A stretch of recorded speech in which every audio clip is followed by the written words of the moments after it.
It's John from Project 7 here to take you through the integrated load-bearing 40mm pack, or the ILB-40.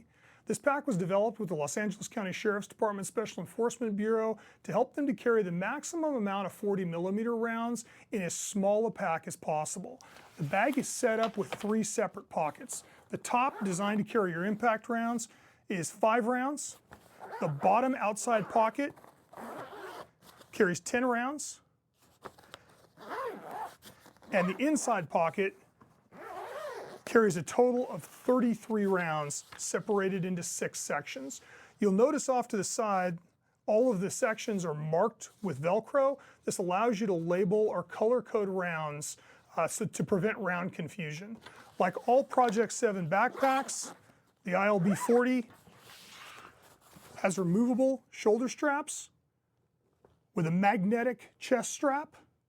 And because the straps are removable, the ILB-40 can be integrated into the Project 7 VS2 vest attachment system and integrate your pack directly into your platform.